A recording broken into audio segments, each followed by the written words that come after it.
Today, as you can see, I have set up gymnastic rings over here, over this tree, tea tree.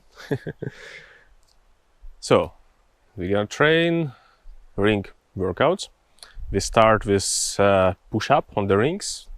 Then in this lesson, I will also introduce dips and progressions for dips. If you have been doing push-ups, as explained in previous lessons, as well as dips on the parallel bars, then you already have some foundation for doing this class. If not, it would be wise to develop ability to push up and dip on the stable surfaces before attempting this. Rings challenge our stability, coordination to a great deal because they're moving. You have to stabilize yourself very well in order to, well, support yourself on rings. So first thing to understand is the grip. What grip do we use when we practice on rings? I have already introduced that in a class on dips. Basically, the way we grab the ring is I gotta run the line here from this bony protuberance on the ulnar side of my wrist, here, this one, towards the foundation of the index finger. So it's this way. So it's on diagonal, one bone to another, and then I wrap my fingers around it like so, and I keep it this way. Whether we do dips or push-ups, position is the same, or muscle-ups, which we're gonna introduce later, position is the same. Yeah. Apart from hanging, of course, and doing other gymnastic drills, but that will come later. So first, this position from both hands. Establish the grip.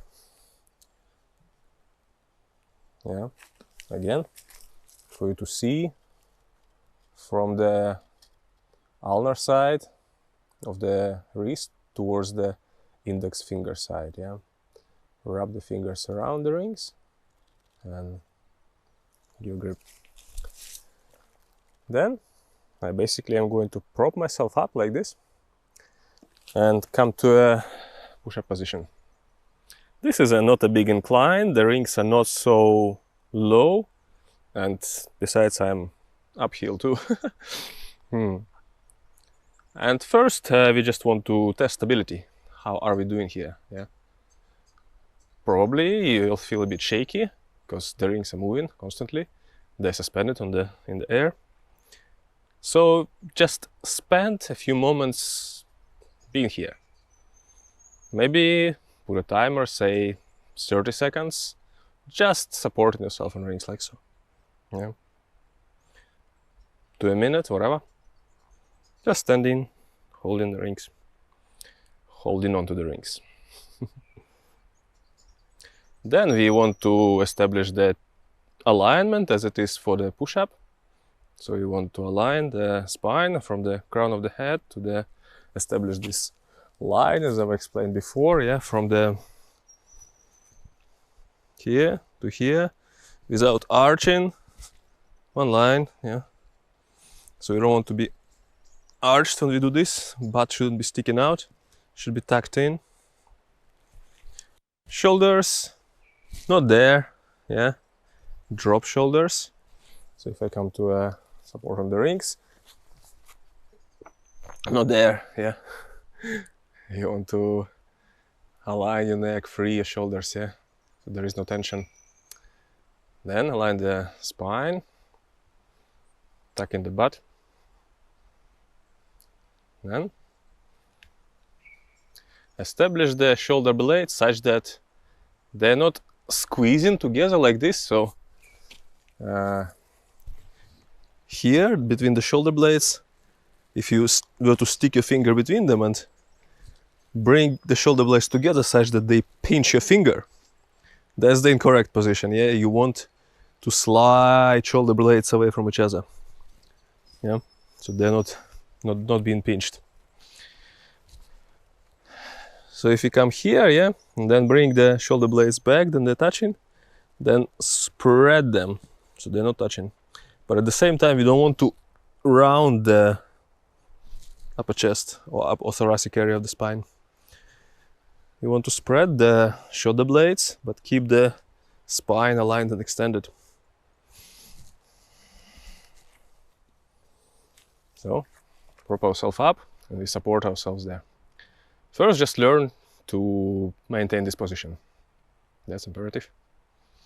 If you can maintain this position 1 minute, couple minutes, good. Then you can progress to doing actually push-ups. So with push-ups, there may be various different positions for the arms. They can be close to the body, or they can be away from the body. Yep. We will do both. Of course, there are heaps more that you can do on the rings. But first of all, let's just look into these positions, whereby we have established the alignment, shoulder blades not touching, spine aligned, neck extended. Then we're gonna lower ourselves down, keeping our elbows close to the body, such that our chest is level with the hands. Then we're gonna press ourselves up, keeping the elbows close to the body. So the arms are traveling under this range, in and out. From the side, yeah, goes in, elbows close to the body, and out. Once again. Lowering down, slowly, not breaking the alignment, elbows close to the body. Pressing up, elbows close to the body. One more.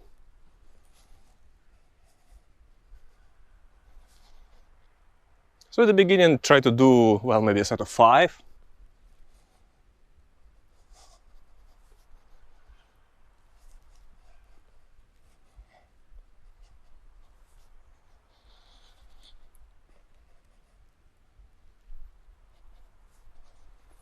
You will feel straight away how much more different it is, how much more challenging it is to do it on the rings. Especially you will feel it in the pectorals. The bones which you are supporting yourself with will take some time to get used to the pressure of the rings, because your weight is not spread evenly as it is on the ground. Say flat surface, the weight is spread across the whole end. Here it's just this line, yeah, diagonal. So there will be a bit of pressure, tension, a bit of build up, like my hands are red here now. That's okay. We don't want to do too many reps. What we want to look at is the technique, the precision of how you maintain the alignment, how well travel your arms line with the body. So as we lower down, obviously our shoulder blades are going to come together. So you're gonna have that squeeze, yeah, at the back between the shoulder blades. As we go here, shoulder blades will touch. But as we come out, push out, the shoulder blades will spread. And you want them to spread. You don't want to keep them retracted. You want them protracted. So once again, let's do another set of 5 of these. Establish alignment, taking the butt. Lower slowly. You want to sustain alignment, and you don't want to skip through the movement. You don't want to just drop. You want to slowly lower yourself, slowly bring yourself up.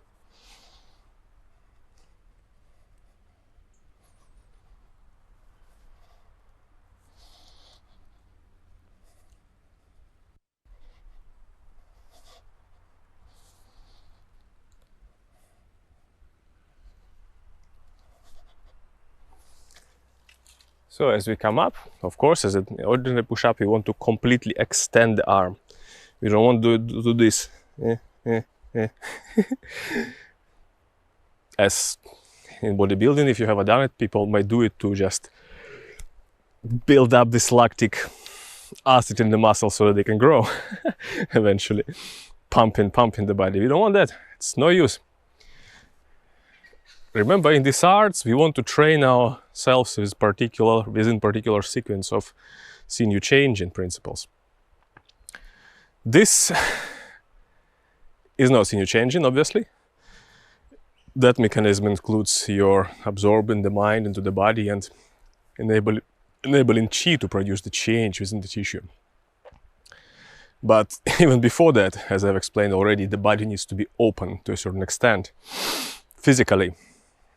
That's why we're working with the ranges of motion, the full ranges of motion within the joints, such as push-up. That's a full range of motion in the arms, all the way flex, bring the arms to the chest, all the way extend under the weight of the body.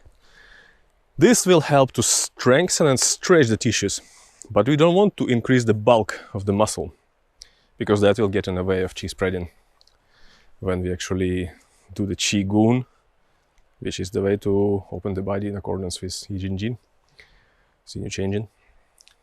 So that when we do it, we already have a foundation of stability, openness, flexibility, strength. Functional strength, not bulk, not ability to lift the weight of some crazy huge amount. We don't care about that. It's irrelevant. What's relevant is the ranges of motion, ability to functionally exert his body. So now we'll look into this angle, wide angle of opening on the rings, which arguably, has nothing to do with full range of motion, but it targets particularly this area of the chest, pecs, deltoids, biceps, and teaches us this stability to maintain this bridge, which is important. We will need it later on to lock the body, to teach the body to maintain the shape, to create this ability to maintain this stretch through the arm. Because in the practices of sinew changing, there are, and as a stretching, lots of exercise where you have to hold your arms up a lot. So you want to build some strength there. So, starting same. Here, grip, touch, alignment. Then as I lower down, I gotta open, yeah? And see, I'm coming to where my elbows are 90 degrees, forearm to the shoulder. And from there, I push up. So lower, spread the arms, 90 degrees in the elbow, then push up.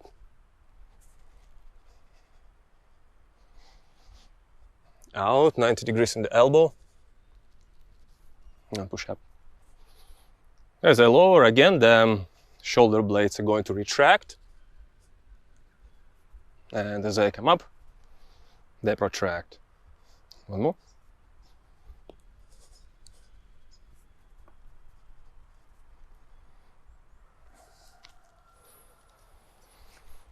So with each of these, you want to go 5 reps at first. 5 reps on the 3 sets. Shoulder by the body, elbow by the body, then elbow away from the body.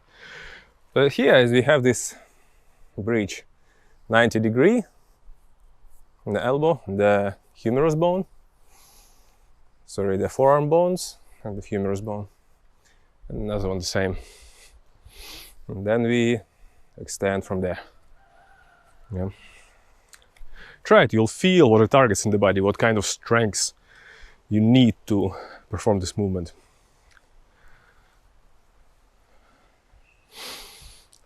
That's pretty much it for now. Oh, maybe, yeah, okay. Maybe one more. One more. This one will go like this.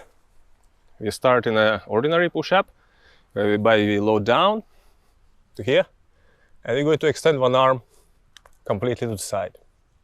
Bring it in. Push up. Lower down. Extend the other arm outside, bring it in, push up. Once more, down, extend the arm, bring it in, push up, down, extend the arm, bring it in, push up. 2, maybe 2 or 4 of these, extending each side, bring it in, pushing up, extending, sorry, lowering, extending, bring it in, pushing up. Again, openness, maintenance of stability, full range of motion on this side, stability on the other. So you want to train these parts of the body to, well, be a good stabilizers. Arguably the best kind of stability we see in people who do hand balancing. They can walk on hands, can do one arm handstands. Best stabilization.